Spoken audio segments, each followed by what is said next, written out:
روشن رسالت ہے۔ السلام علیکم ورحمۃ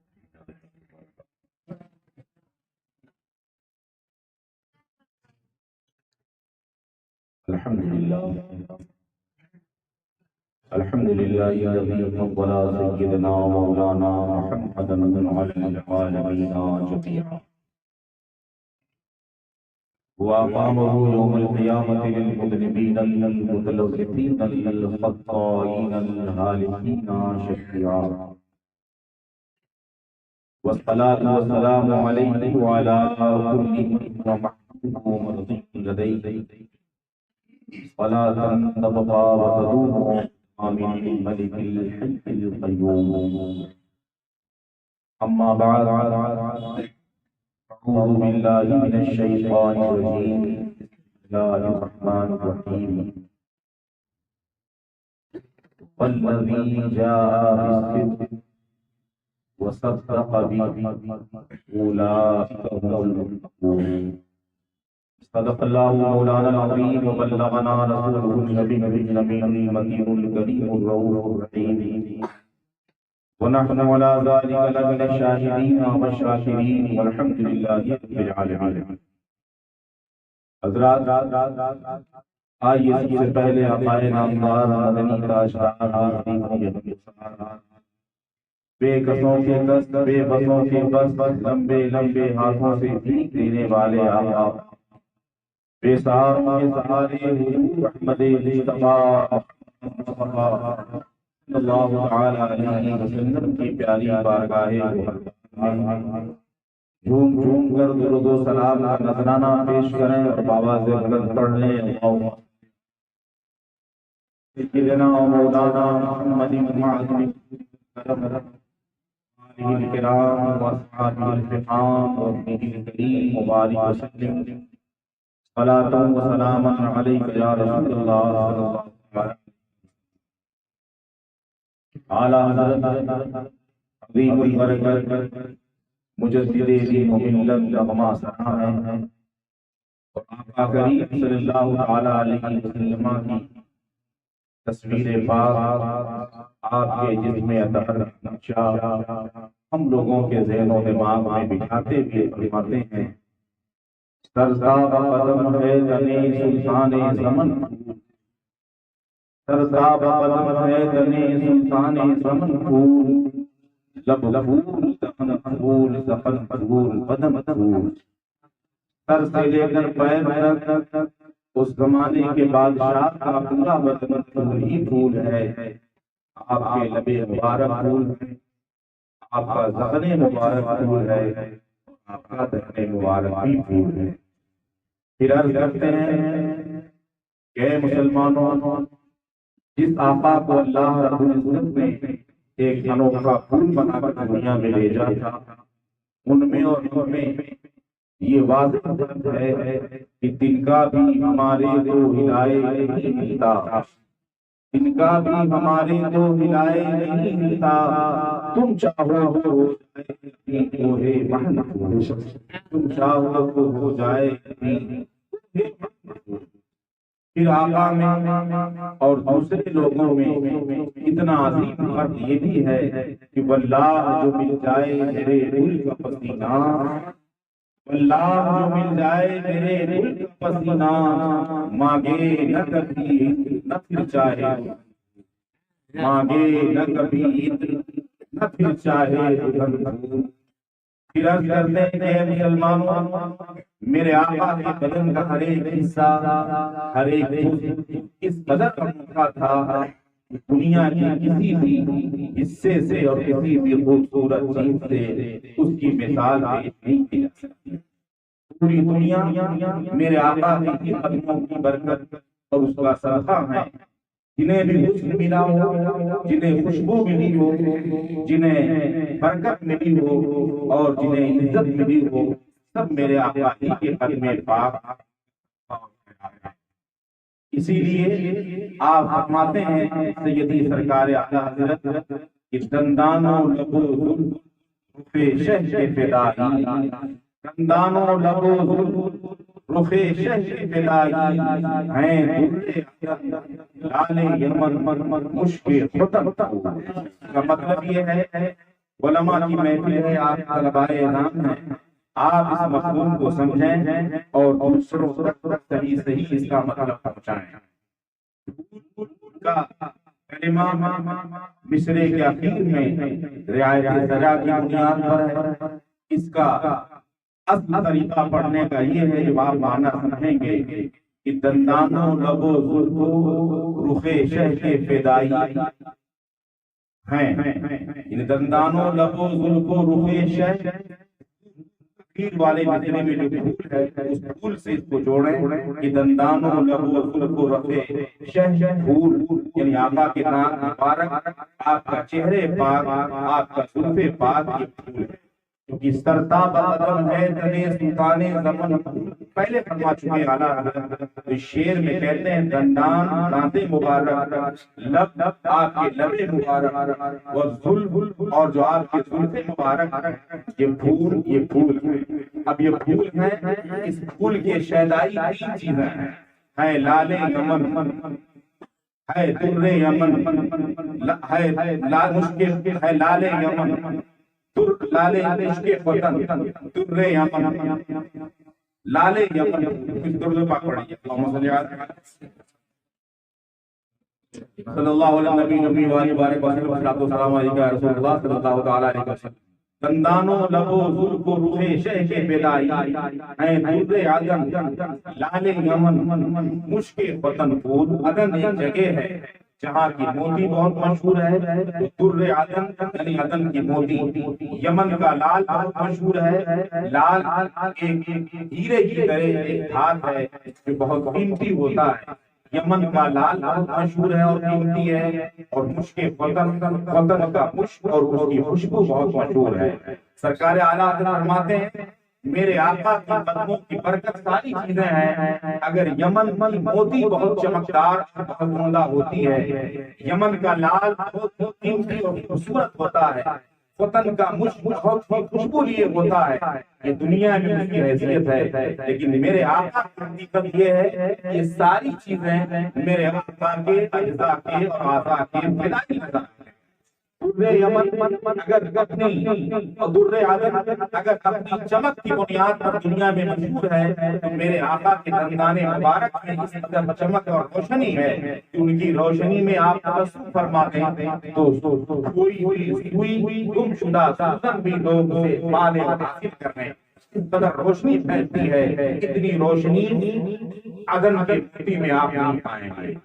یمن کا لال بہت ہی قیمتی ہے، مگر یمن کے لال کو فدا ہونا پڑتا ہے میرے آقا کے لبھائے مبارک پر، اس لیے جو لبھائے مبارک اس قدر حسن لیے ہیں، ایسی خوبصورتی لیے ہیں کہ پتلی پتلی گلے کی پتیاں اور لبوں کی نزاکت پہ لاکھوں سلام۔ صلی اللہ علیہ وسلم اس قدر حسن و جمال کی پائے ہیں اور اپنے دامن میں لیے بھی ہیں، یمن کا لال بھی اس کا فدائی ہے۔ آپ کے پسینے مبارک میں اس قدر خوشبو ہے کہ حال یہ ہے کہ کیا مہکتے ہیں مہکنے والے، تو پہ چلتے ہیں پھٹکنے والے، تو پہ چلتے ہیں پھٹکنے والے، ان کی مہک نے دل کے گنچے کھلا دیے ہیں، اس راہ چل دیے ہیں مجھے بتا دیے ہیں۔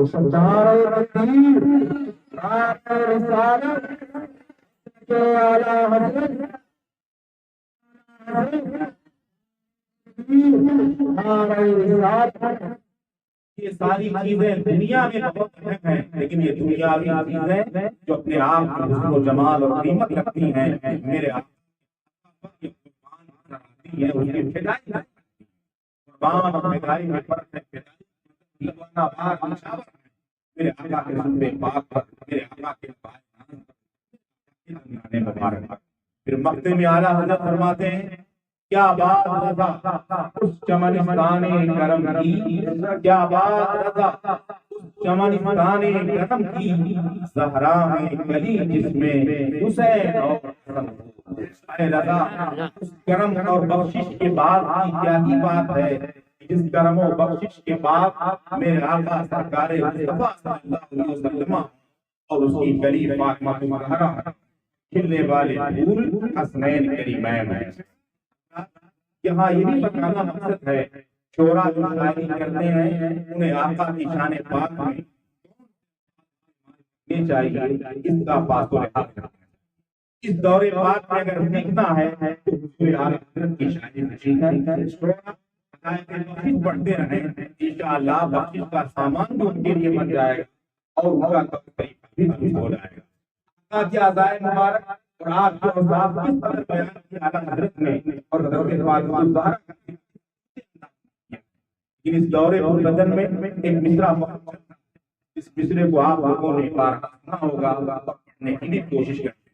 اس وقت اس کے ناجائز منع ہونے کا قول ہو چکا ہے اور فتویٰ آ چکا ہے، اس پر بڑے علماء کی اتفاق بھی ہیں، گرچہ دوسرے لوگ متنازع کرنے کی ناکام کوششیں کر کے کوئی جواز کا پہلو ڈھونڈ رہا ہے، کوئی احتیاط کا پہلو ڈھونڈ رہا ہے۔ میں یہ کہتا ہوں کہ جن لوگ جواز کے پہلو ڈھونڈ کر کہتے ہیں کہ رسول پاک کو اے فلاں کے بابا دادا کہہ کر کہنا درست ہے، وہ بھی اخیر میں کہتے ہیں کہ ایسے الفاظ آقا کی شان میں نامناسب ہیں۔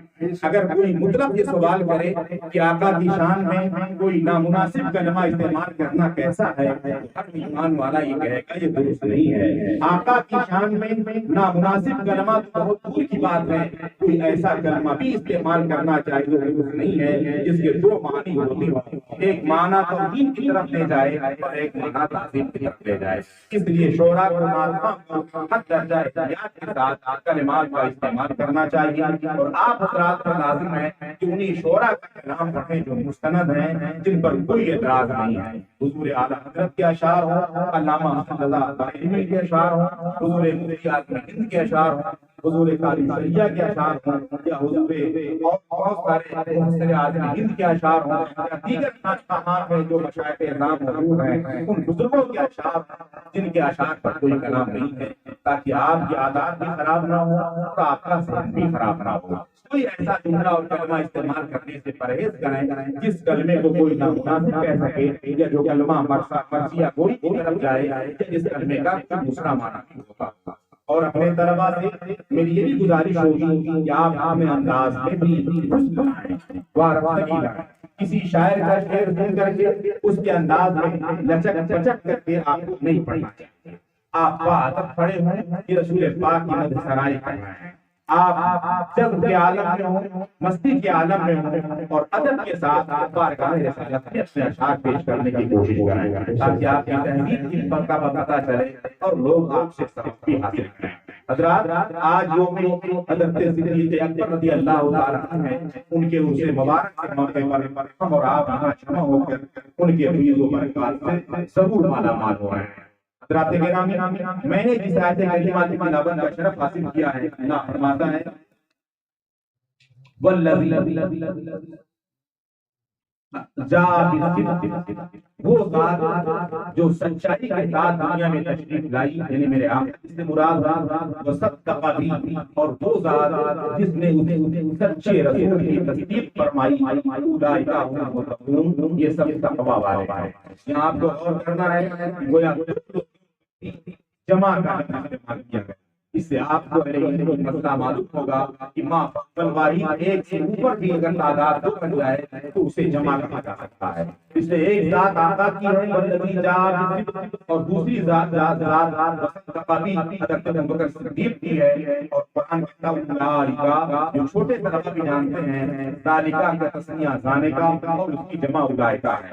هم المتقون، ہم بھی جمع کا صیغہ ہے، متقون بھی جمع کا صیغہ ہے، جس سے مسئلہ بھی سمجھ میں آتا ہے کہ ایک کے اوپر بھی جمع کا اطلاق کیا جا سکتا ہے، جسے ماں فوق الواحد کہتے ہیں۔ اور دوسرا یہ کہ حضرت ابوبکر صدیق کو رسول پاک کے ساتھ جوڑ کر کے آقا نے جمع کا صیغہ استعمال فرمایا، اللہ نے جمع کا صیغہ استعمال فرمایا، ہم بھی ہے، اولئک بھی ہے، متقون بھی ہے، جسے سمجھ میں آتا ہے کہ آقا کا تقویٰ تو بہت بھاری نہیں ہے، اس تقویٰ کی کوئی مثال نہیں، گویا حضرت ابوبکر صدیق کا بھی تقویٰ اتنا زیادہ بھاری بھرکم ہے، اتنا بڑا، اتنا کثیر ہے کہ امت مسلمہ کے سارے تقویٰ کو ایک ترازو میں رکھ دیا جائے، حضرت ابوبکر صدیق کا تنہا تقویٰ ایک ترازو میں رکھ دیا جائے، ابوبکر صدیق کا تقویٰ سب پر بھاری رکھا جائے گا۔ اگر ایک کتنے فضائل و کمالات جمع ہو جائیں تو ان کے لیے جمع کرنے کا استعمال کرنے کی اجازت ہوتی ہے۔ ایک تو آقا کا خالی بھرکم آقا کا مجسمہ اور آپ کی ذات پاک موجود ہے، اور دوسری طرف حضرت ابوبکر صدیق بھی موجود ہے۔ اور دوسری بات یہ کہ آقا کے ساتھ میرے سب سے پہلے ہم امت مسلمہ کے خلیفہ حضرت ابوبکر صدیق کو جوڑ کر متقون کہنا، گویا اللہ کی طرف سے یہ مہر لگا دی گئی کہ سب سے پہلے متقی امت مسلمہ میں حضرت ابوبکر صدیق ہی کی ذات ہے۔ اسی لیے مستند روایتوں میں موجود ہے کہ جتنے بھی اقواس، اقداد، اقطاب، ولی اللہ، سب سے بڑے غوث اور سب سے پہلے غوث حضرت ابوبکر صدیق کی ذات ہے۔ دوسرے تیسرے غوث حضرت عثمان غنی کی ذات ہے، اور چوتھے غوث حضرت مولانا علی کی ذات ہے، حضرت امام حسن کی ذات ہے۔ اس طرح سلسلہ غوثیت کا آگے بڑھتا ہے۔ سب سے پہلے اور بڑے امت مسلمہ کے حضرت ابوبکر صدیق رضی اللہ تعالیٰ عنہ کی ذات ہے۔ سننا ہو غوث کا معنی مددگار کے بھی ہیں، مددگاری کا بھی معنی بتاتا ہے کہ آپ سب سے پہلے اور بڑے غوث ہیں، اور تقویٰ کے معنی میں بھی سمجھ میں لیجیے، تبھی سمجھ میں آتا ہے کہ سب سے بڑے متقی حضرت ابوبکر صدیق بھی ہیں۔ رسول پاک کا رسالے پر اعلان ہوا، آپ کے رسالے کے بعد پوری دنیا جانتی ہے امت مسلمہ کی یہ حالت پہنچی کہ حضرت عمر فاروق اعظم جن کی رائے کے مطابق قرآن کی آیتوں کا نزول ہوتا تھا، انہوں نے ننگی تلوار نکالی، جو کہتے گا کہ میرے آقا وصال کر گئے میں اس کا سر ترک کروں گا۔ حضرت عثمان غنی پر سکتہ طاری ہو گئے، کچھ بول نہیں سکتے، ان کی زبان نہیں تھی۔ حضرت مولا علی جہاں بیٹھے رہ گئے، نڈھال ہو گئے، اٹھنے کی ہمت نہ پڑ رہی تھی۔ اب کوئی امت کو سنبھالنے والا نہیں تھا۔ اس وقت ساری امت منتشر لوگ ہوگا کر رہے تھے، اور ان کا حال اس طرح ہو چکا تھا وہ یہ سمجھ رہے تھے کہ اب میرا کوئی معبود نہیں ہے، اب اللہ نہیں رہا، ہم اس دین پر قائم نہ رہ سکیں گے۔ اللہ رب العزت نے اس امت کا مددگار بنا کر حضرت ابوبکر صدیق کو بھیجا۔ ابوبکر صدیق اس مجمع میں تشریف لائے، آپ نے کھڑے ہو کر خطبہ دیا اور دیکھا حالت یہ ہے کہ عمر فاروق اعظم ننگی تلوار لیے ہوئے تسلیم نہیں کرتے کہ آقا کا وصال ہے۔ عثمان غنی پر سکتہ طاری ہے، مولا علی نڈھال بیٹھے ہوئے، امت آؤ کہاں پر راستے سے بے راہ ہو رہی ہے۔ اب وہ شاید یہ مان لیں کہ میرا دل ختم ہو گیا، شاید میرا معبود کوئی نہ بچا۔ حضرت ابوبکر صدیق جیسے جلیل القدر آدمی جو اس قدر شریف طبع تھے، ایسے نرم تھے کہ بہت کم گفتگو کر پاتے تھے، مگر اللہ نے اس وقت اس قدر کو ہمت بخشی، ایسی طاقت بخشی، اس قدر عطا فرمایا کہ آپ امت کے پہلے مددگار اور بن کر امت کے سامنے آئے۔ آپ نے خطبہ دیا اور قرآن کی آیت کریمہ پڑھی کہ قد خلت من قبلکم رسل، ان سے پہلے بھی رسولوں کی جماعت گزر چکی ہے۔ ما محمد الا رسول، میرے آقا یہ رسول ہی تھے کہ معبود بھی تھے، یہ لوگوں کے الہ نہیں تھے، خدا نہیں تھے، رسول تھے، اور اس سے پہلے رسولوں کی جماعت گزر چکی ہے۔ اور قرآن کا مفہوم یہ ہے رسولوں کا حال یہ رہا، کوئی دنیا سے انتقال کر گیا، سارے کو بحال ہوا، کسی کو شہید کیا گیا، تو کیا اپنے ایڑیوں کے پیچھے پلٹ گئی، کوئی قوم گمراہ ہو گئی، کوئی قوم کہیں چلی گئی، لیکن ہمیں ایسا نہیں ہونا ہے۔ ہم اپنے آقا کو معبود نہیں مانتے تھے، خدا اور اللہ نہیں مانتے تھے، انہیں رسول مانتے تھے، اور رسولوں کی حالت یہی ہوتی ہے کہ جو تشریف لاتے ہیں دنیا سے جاتے بھی ہیں۔ اس لیے ہم امت مسلمہ کو ماننا پڑے گا کہ رسول تشریف لائے، اب دنیا سے ان کے ظاہری طور پر جانے کا وقت آ پہنچا ہے، آپ تشریف لے گئے ہیں۔ اس لیے ہمیں رائے نہیں ہے، ہمیں اسی دین مستقیم دین حنیف پر قائم رہنا ہے جس دین کی تبلیغ میرے آقا نے کی ہے اور ہم تک پہنچایا ہے۔ حضرت عمر فاروق اعظم جن کی رائے کے مطابق قرآن نازل ہو، بتا دے اللہ کی تائید فرما دے، کہتے ہیں میری آنکھیں کھل گئی اور مجھے یہ لگا کہ کوئی نہیں آئے ابوبکر صدیق پڑھ رہے ہیں۔ اس سے پہلے میں نے اس کی تلاوت کی، جب بارہا میں قرآن کی تلاوت کرتا تھا، مگر اس انداز سے حضرت ابوبکر صدیق نے بیان فرمایا جو انداز میرے دل میں گھر کر گیا، یہ محسوس ہوا کہ نہیں آئے تھے، اس کے مفہوم سے میں بات ہمت آ گئی اور میں تسلیم کر چکا بے شک اللہ کے رسول ہی تھے، وہ معبود نہیں تھے، دنیا سے جا چکے ہیں۔ ہمیں تلوار لے کر کسی کو مارنے کی ضرورت نہیں ہے۔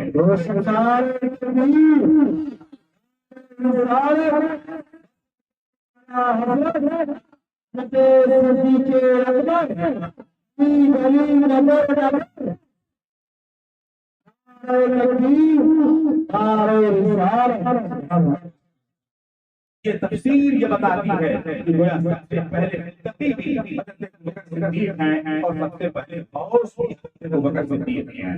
تصدیقی کی سب سے پہلے ابوبکر صدیق نے امت کو انتشار سے بچایا، آپ کو بے اتفاق مقرر فرمایا گیا ہے۔ سارے صحابہ کی موجودگی میں آپ مقرر ہوئے تو ناموجود کے بعد حاضر ہے پرسپر بیعت کرتے رہے۔ بلکہ حقیقت یہ ہے کہ اس وقت جو فتنے کیے جاتے ہیں ناموجود مولائیوں کی طرف سے یہ حق مارا گیا، مارا گیا، ان احمقوں کو سوچنا چاہیے کہ حضرت مولا علی کرم اللہ وجہہ کریم اس مجمع اتفاق نہ تھے، لیکن جب خبر پہنچی انہیں بلوایا گیا۔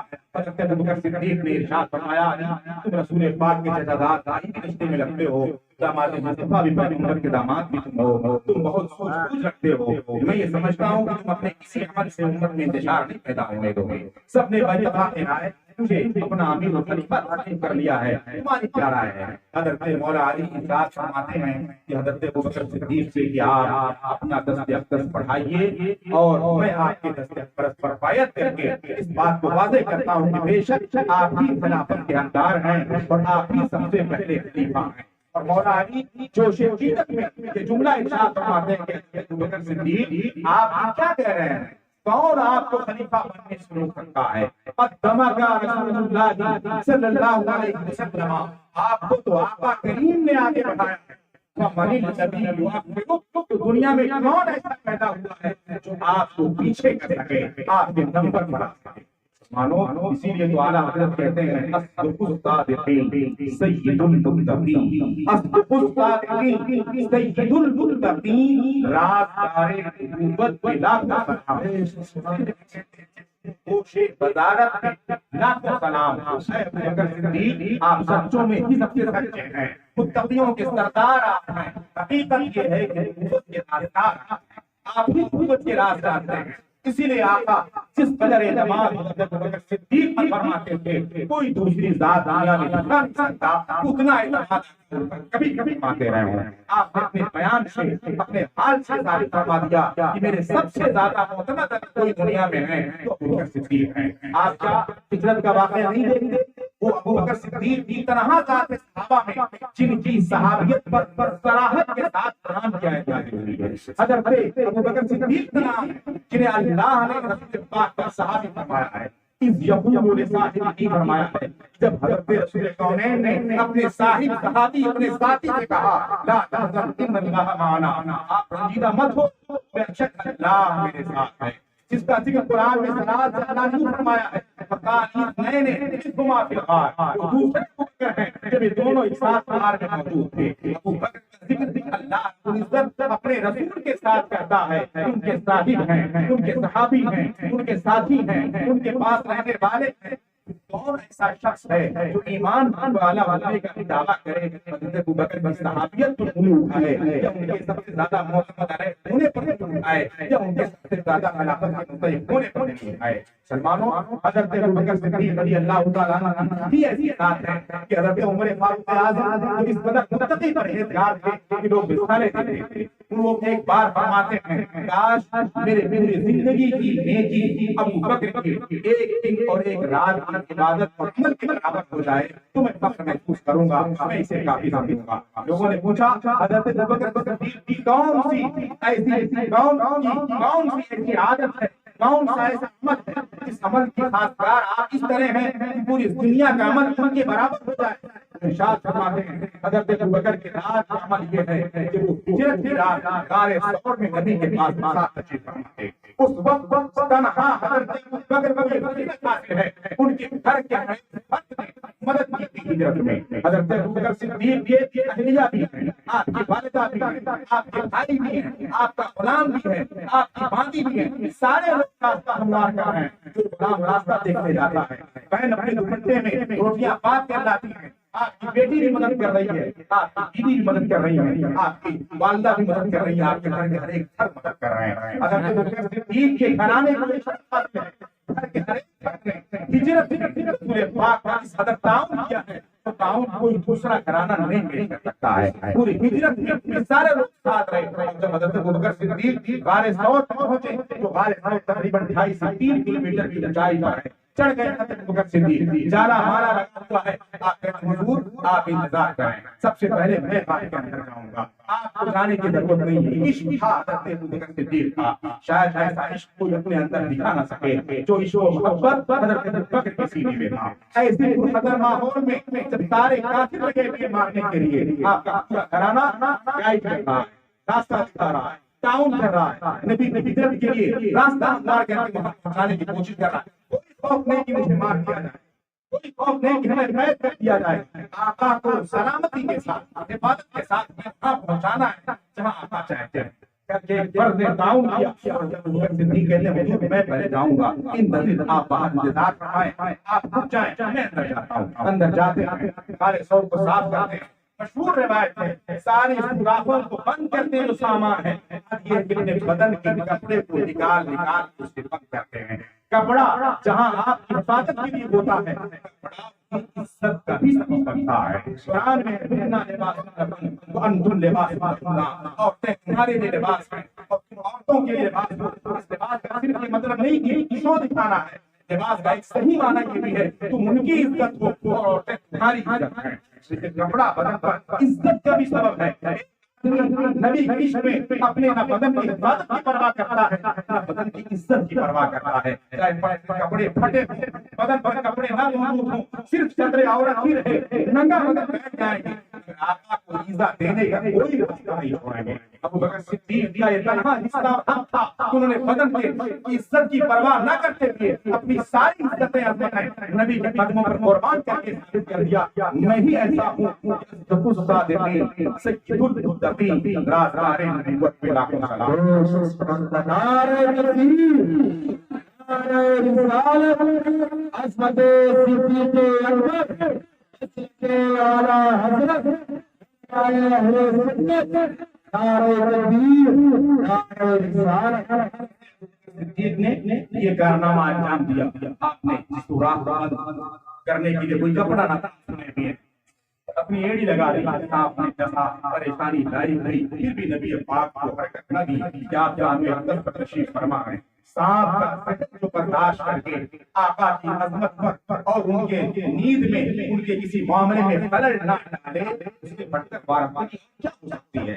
آج آدمی بولتا ہے یہ کر دوں گا وہ کر دوں گا, مگر شاید ٹھنڈک بھی سخت ہو جائے, موزہ پہنے ہوئے مدینہ الرسول میں وہ نہیں جا سکتا ہے, بچتا ہے شہر پاک میں اس فرش پر نہیں چلتا بغیر موزے کے. حضرت ابوبکر صدیق کا یہ حال ہے, سانپ کے سامنے اپنی ایڑیاں کیے ہیں, وہ کاٹ رہا ہے, چسنے پر چسنا اس کا جاری ہے, اگر چیخ بھی بلند نہیں کرتے کیا کا قلم ہے. مانو یہ حضرت ابوبکر صدیق کی صداقت ہے, یہ ان کی محبت ہے, ان کا عشق پاک کے ساتھ. عمر فاروق اعظم کہتے ہیں وہ نیکی اتنی عظیم ہے رات کی کہ میں پورا زندگی کا سارا عمل اس کے برابر ہو جائے تو میں خوش ہو جاؤں گا. اور رات دن کا عمل یہ ہے کہ حضرت بلال حبشی کو جسے رسول پاک پسند فرماتے تھے, رسول پاک مدینہ طیبہ میں بیٹھے ہوئے ہیں مسجد نبوی میں, آپ کہتے ہیں کاش میرا بلال آزاد ہو جاتا تو ظالم و جابر کافر کے ہاتھوں ہے, اسے ہدایت دی جاتی ہے, میرے عشق میں اسے ایذا دی جاتی ہے, کون اسے لا کر کے آزاد کروائے گا.